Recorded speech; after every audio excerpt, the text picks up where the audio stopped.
Presidential election polling stations have cried foul, sharing video links on social media alleging violations across the country. Clips taken from official live internet transmissions of voting provided by Russian telecoms operator Rostelecom were uploaded to social media sites claiming to show instances of ballot stuffing. Ella Pamfilova, head of the commission organizing the vote nationwide, has said any fraud will be stamped out. She says those already alleging the election was rigged were biased and peddling Russophobia, echoing a line used by the Kremlin to describe Western criticism of Russia. The presidential election is set to give Vladimir Putin a runaway victory, the only possible blemish for the Kremlin being if large numbers of voters do not bother taking part because the result is so predictable. Opinion polls give Putin, the incumbent, support of around 70%, or nearly 10 times the backing of his nearest challenger. Another term will take him to nearly a quarter century in power. Now, for more on the story, we cross live to our correspondent Dan Ashby, who's in Moscow monitoring the elections for us. Good evening, Dan. Now, what's the latest on polling? Well, coming up to this polling day, all eyes were on Russia, of course, after the Skripal affair and the fallout with the UK. But polling, voting is underway, is happening across the biggest country in the world, of course, taking many hours. At the moment, the turnout is looking pretty good. The Central Election Commission says that 51% is the turnout so far, and they run a cumulative process. So that will go up as the hours go on, and they are well on their way to their target of above 70%. Which is a pretty high turnout for a Russian election. Now, there have been some concerns, as you say. Golos, the independent monitor, has reported more than 800 possible violations. They have raised concerns about ballot stuffing, about potential instances of people being bussed in and told to vote. But they do say that this election is by and large similar to previous elections. And of course, if there is a high turnout, that will be a relief to the Kremlin, because opposition leader Alexei Navalny, who's not allowed to run in this election, he has called on people to boycott, saying the whole thing is a sham. So it will be a blow to him if the turnout's high, and it will be good news for President Putin. Now, speaking for good news for President Putin, I mean, looking at opinion polls ahead of this election, it gave Vladimir Putin a runaway victory. Is he expected to win considering that high turnout?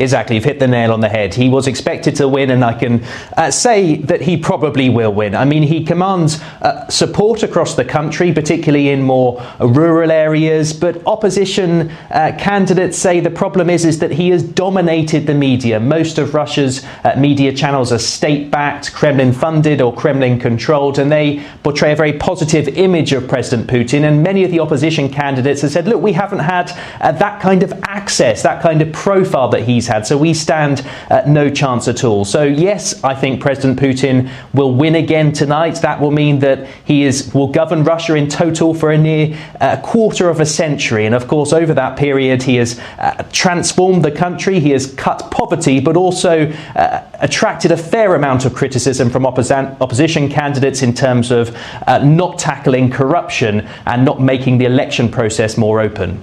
Dan, let's just go back to the credibility of these elections. I mean, we've seen what independent observers monitoring the elections saying, crying foul and saying that there have been some indiscrepancies. Your take on that at this point in time?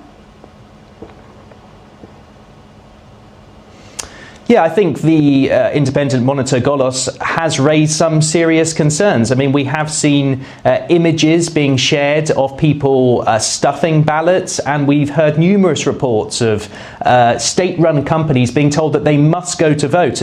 Even I have received messages on my phone telling me to go vote, even though, of course, I'm not a Russian citizen and I cannot vote. So there does seem to be a huge movement towards trying to get people to vote, and Golos, the monitor, have raised concerns saying that's actually gone too far and it's breaking the law.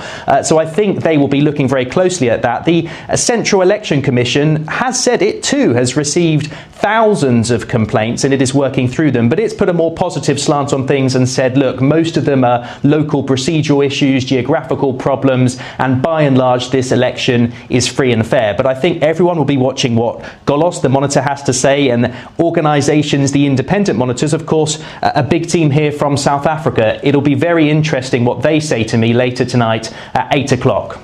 Now, Dan, let's look at Vladimir Putin as president. I mean, if he wins this time again, another term will take him to nearly a quarter century in power. Is he still the man for the job? Well, of course, he would say absolutely, and he says that most of Russia agrees with him because he has turned the country from chaos, to be honest, after the collapse of communism and through the 90s when there was a free-for-all and probably capitalism showed its worst excesses. He said he took the country from that to what it is today, which is re-emerging as a superpower again on the world stage, poverty going down by more than 20 million, stability, people can get food in the shops. But his critics say that that's all a bit of a cover, that the country has developed well, but all the while corruption has gone on, taking money away from the poorest Russians. And he has done very little to stop that. And some accuse him of being linked to people who are very much part of that corruption. So there's a very divided opinion on him so far, but he shows no signs of wanting to go. And even though he's got 6 years, many people think he'll continue after that. Now, just finally, Dan, let's look at this Western criticism of Russia. Can we expect this to continue, considering that Putin will remain in power? Yes, I think what we've seen in the last 2 weeks is an extraordinary fallout in terms of other countries' view of Russia. I mean, the relationship has been deteriorating between the UK, for instance, and Russia for many years, since Litvinenko, a spy, was killed on British soil. And of course, then you've had Crimea, Ukraine conflicts where European countries say that Russia is involved and is breaking international law. But this incident that's happened in the last few weeks in the UK, nerve agent being used, chemical weapons being used in the streets of a European country for the first time since the Second World War, has really gone to a different level. Of course, the UK are saying it's Russia's fault. Russia is denying it, but the fallout is getting worse. They've expelled diplomats. There are talks of further sanctions, and the frustration and rhetoric coming from the Kremlin is retaliatory, saying that, look, we don't care, we deny this, you're being unfair to us. So I think you're going to see a frostier relationship in the years to come between European countries and Russia, and it'll be interesting to see how that affects the international community. We'll have to leave it there, Dan. Thank you very much for that update. We'll be catching up with you a little later in our other bulletins. That was our correspondent, Dan Ashby, joining us live from Moscow, Russia, for the latest on the presidential elections. Time now for a break, but first a look at your weather details.